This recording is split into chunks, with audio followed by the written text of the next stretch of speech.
Okay. Now you speak a lot about the community empowerment model that you are so passionate about. Building the community, empowering the community. What are some of the things that you will do or you hope to achieve with this model? Well, that is something that was coined by the thinkers of this particular Yes. idea. And when I look at it, CEM, Community Empowerment Model, this is just speaking about how we can move and graduate from talking stage to implementation stage. And one of the things that came to my mind, I jump out at me, is capacity building, knowledge building, the base. It's very important. And I remember when I did public administration, that was a big thing. Capacity building, build capacity. What it means to get people the skill set that they need. So we might be out there training people about, let's say, conflict resolution. That is a big issue right now. We have conflicts.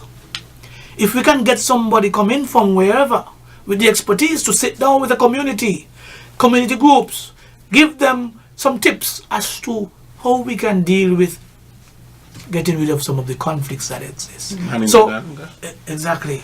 Anger management. And we are saying we have people trained in St. Kitts in Nevis, regionally, internationally. That is why I'm saying we're not going to limit ourselves to just our little area. Now, it means then that we are going to be talking about leadership, creating leaders, capacity building. Now, livelihoods, and that is something that there are people who out there have their livelihood already. The fishermen, the farmers, the little shopkeeper, the guy you see trying to make a business. They need some help too. They need some resources to help guide their craft a little better. Because they're trying. So we can't forget those people who already have their livelihoods.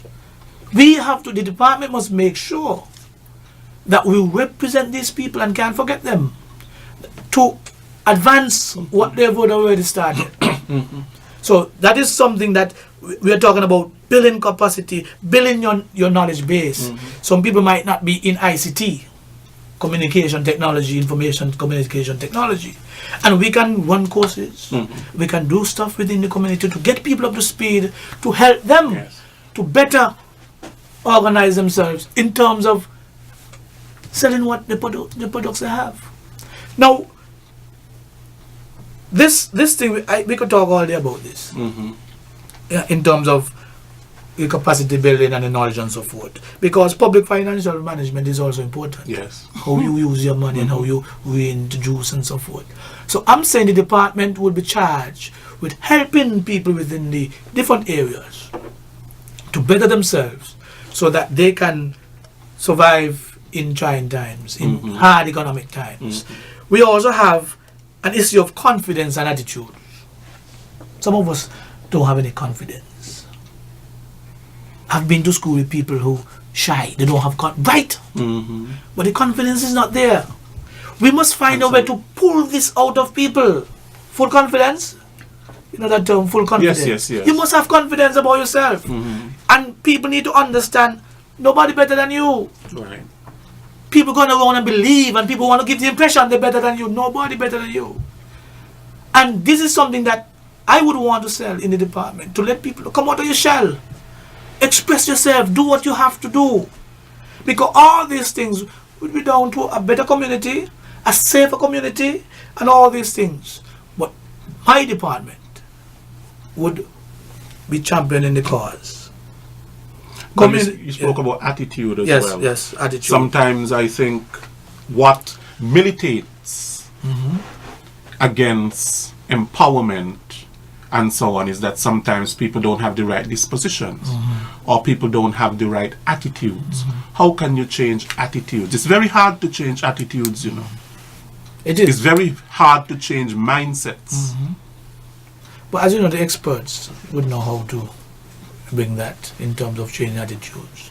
But earlier, remember I told you earlier, if people feel a part of something, Yes. your attitude won't change. If you make me feel important, my attitude will change.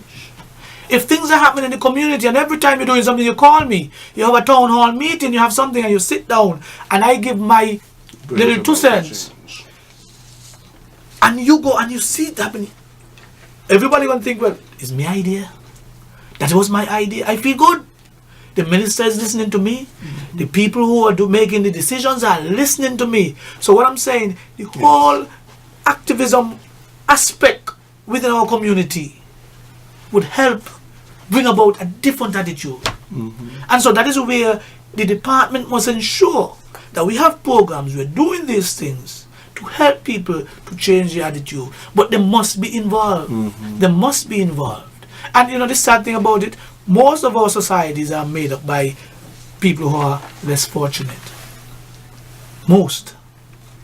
And when you look at I remember in politics, the people who are making the decisions are the minority. Yes.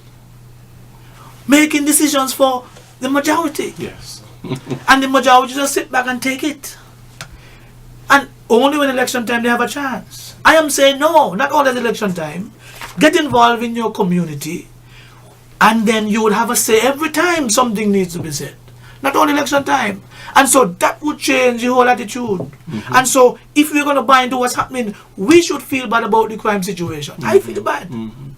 I'm from Keyon, I feel bad. Yes. And so we don't want to have to come up with a system, something to change it, because a few can make a couple thousand people uncomfortable. And that is where the department would have to play a role. And I want to say something here. Well, I'll continue. I don't want people come to believe that this department is coming to replace, because that might be a question. Yes. We have youth and community development, you have this and so forth. We're not coming to replace. It's a collaborative effort. We are just that our scope is greater than, let's say, a ministry of community and so forth. Yes. Because we would have the ability to go out and source all these things I'm talking about. But so it's going to be a collaborative effort across ministries. So it's not like you feel like, what are you going to do? You have a role to play. Everybody would have a role to play. We are just overseeing this process to ensure that there's cohesion and everybody's working on the same page. And so nobody should feel intimidated that this department, because you have youth and community, you have youth development, you have other development or empowerment, youth empowerment, sorry, and other community empowerment, they have a role to play. So it's not like we're going to go in there by ourselves. They're going to go with us. Right. And that is all a part of the empowerment. Exactly. They're going to go with us. So we're not replacing. We are hugging up together. We are coming together as one entity to ensure that the government policies are carried out and that our communities become more dynamic. People are more involved and so forth. I just wanted to say that because I don't want people to get the thought that, well, this department is going to come and replace. So while you hear me talking about things so grand, it's not a new thing. These things are there, just need to be enhanced and reinforced. Now we're speaking a lot about development and you know, the whole thing about that paradigm that has to do with empowerment of people. And of course, you and I know that people are basically the treasure of any country. And that all development basically must lead to the development of the human person. And that is what we're talking about, because human development is the most important development of all. We can have economic development and we can develop bridges and we can make roads and we can have beautiful hotels and piers and all this sort of a thing. But if the human being is not benefiting from all of that positively and so on, then what is our development all about, really? And you have touched a lot on those matters. Now, what are some of the core pillars of the Department of People Empowerment? What will it really stand on? What are the core pillars? Could you tell us a little bit? And you mentioned something there when I did a little research. And when we taught Caribbean studies, you know this, that United Nations, they're the ones who came up with this human index. Yes. And so empowerment became a very important aspect and so forth. Because they were recognizing that countries were doing well economically, Yes. but some people were still living in absolute poverty. That's right. Some people were still living under some extreme conditions and employment was rising. So they're saying, how can we do this? And they came up with this model as to a framework as to what we ought to follow if we're going to see development holistically Yes. within our communities. But some of the core pillars that my department is charged with is, first, we have to build and we have to look at, the environment that exists. We have to look at the built environment. And so it means then, if people are going to feel good about themselves, the environment must be conducive to that.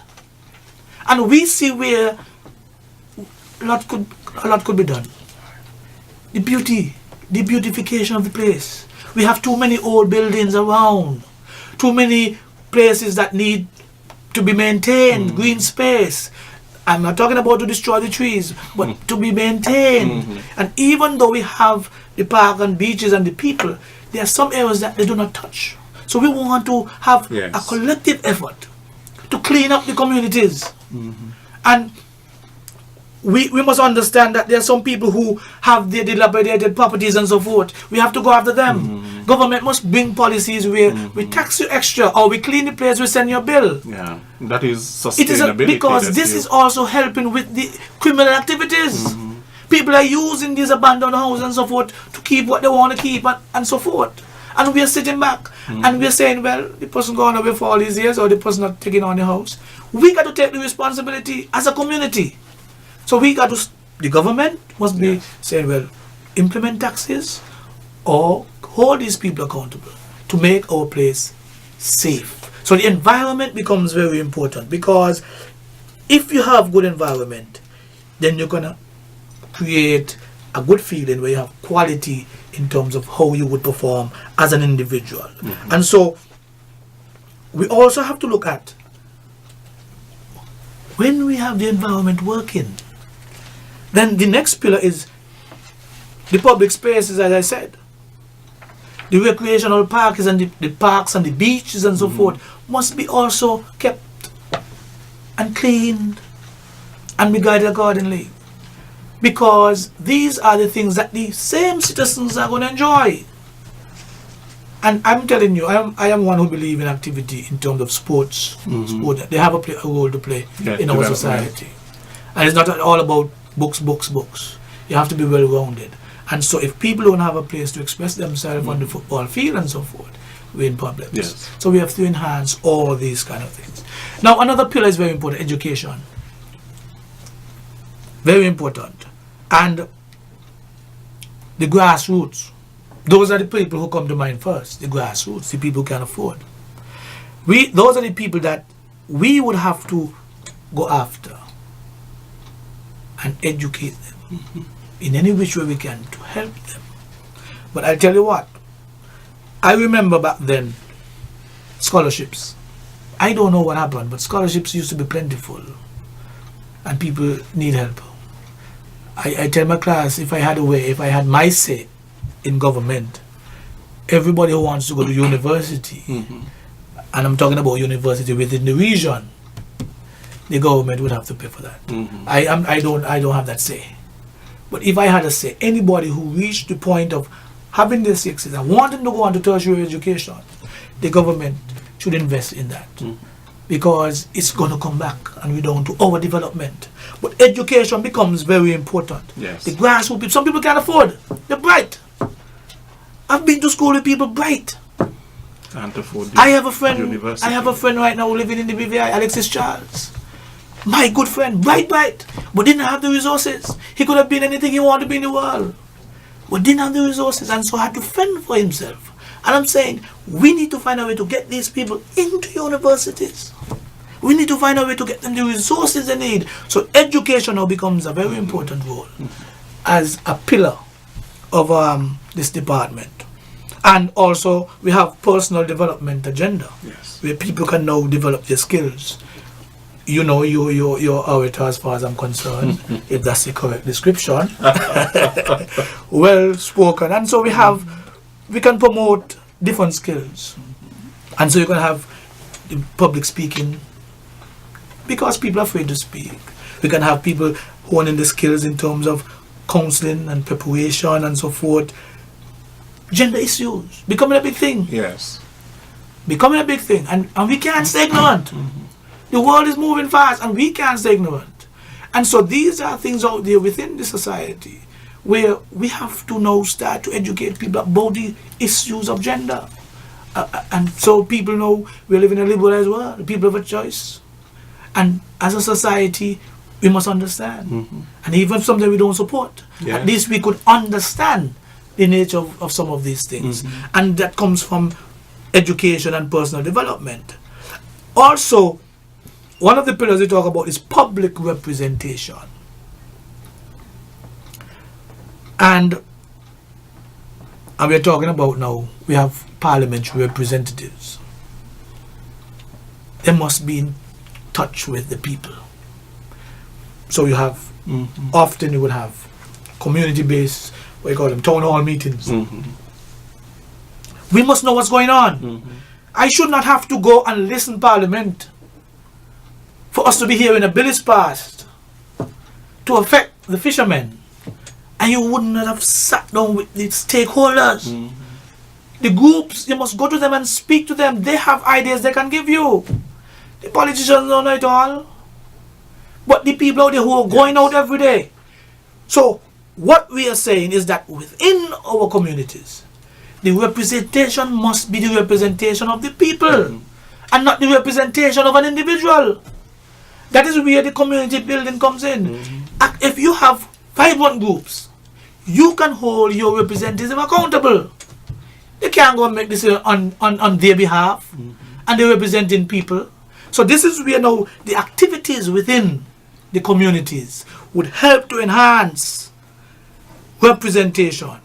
So when action is taken, we feel good because we were consulted, we know what's going on.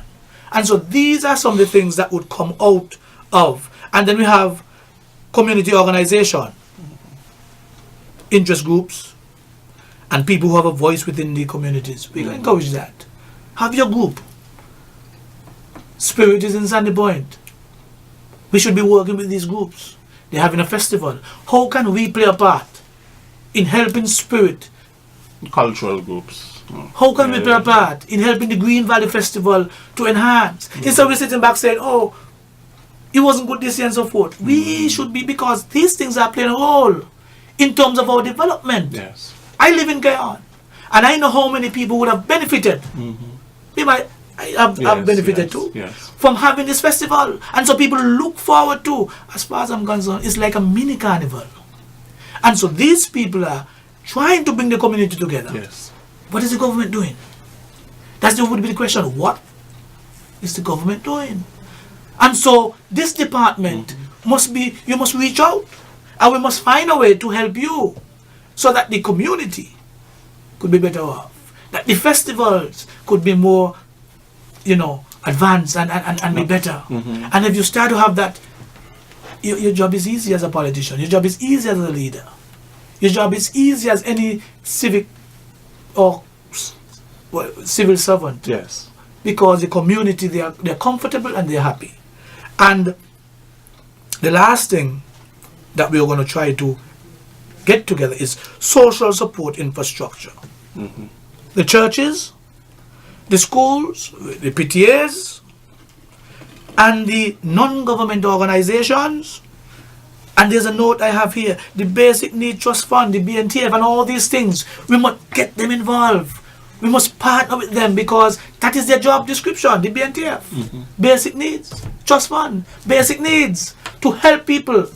So we must be calling them and saying, let's partner. Let's partner. BNTF built a whole entire walkway in Keys, make it safer for the children and for people walking on the streets. And so these are the different entities that we need to, as part of the whole structure of this department. Now, I want to say also, as I said that, and this is something that I started already to do, even though I'm staffless. But I don't think we need a staff to do certain things. Right. But I want to see more public-private partnership. And so I've been reaching out to some of the private entities because I believe that they can help. And it is important for them to get on board and help because a safer community, a better community, a more secure community, they are going to benefit. Businesses are going to benefit. So the least you can do is to give back something. And so we're going to have some partnership where at TDC or Hosford. And I heard one of the Amber brothers, I read something about he said he wanted to do some of this. The Ross University and all these schools, get them involved and try to get all the resources we can to get our communities going. So those are some of the things that my department we want to set out to our government.